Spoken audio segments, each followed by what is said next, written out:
নমস্কার। পশ্চিমবঙ্গের স্বাস্থ্য বিভাগের পক্ষ থেকে আবারও একটি নতুন নিয়োগ বিজ্ঞপ্তি প্রকাশিত হলো। নিয়োগটি হবে Maharaja Jitendra Narayan medical college and hospital, যেটি আগেতে কোচবিহার গভর্নমেন্ট মেডিকেল কলেজ এবং হসপিটাল নামে পরিচিত ছিল। তো এই রিক্রুটমেন্ট নোটিশ এটির মাধ্যমে জানিয়েছে যে মেডিকেল অফিসার পোস্টে নিয়োগ হবে। একটি শূন্য পদে এই নিয়োগটি হচ্ছে এবং এসেন্সিয়াল কোয়ালিফিকেশন হিসাবে MBBS উইথ ভ্যালিড রেজিস্ট্রেশন লাগবে from the respective state medical council or NMC। 72,000 টাকা পার মান্থ রিমুনারেশন রয়েছে এবং maximum age limit 70 years. Interest থাকলে আপনি আবেদন করে দিতে পারেন অফলাইন মোডেতে।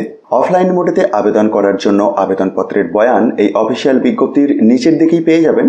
আর আবেদন করার জন্য শেষ তারিখ স্থির করা হয়েছে 22/7/2024।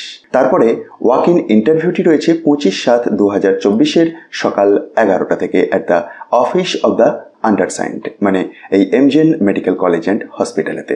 অফিসিয়াল বিজ্ঞপ্তিটি আপনি যদি চান নিজে থেকেও যাচাই করে দেখতে পারেন। তার জন্য ডেসক্রিপশন বক্সটি দেখুন, সেখান থেকে টপ নিউজ বাংলার অফিসিয়াল ওয়েবসাইটের লিঙ্ক দেখতে পাবেন, যেখানে গিয়ে খুব সহজেই ডাউনলোড করে এটিকে দেখে নিতে পারবেন।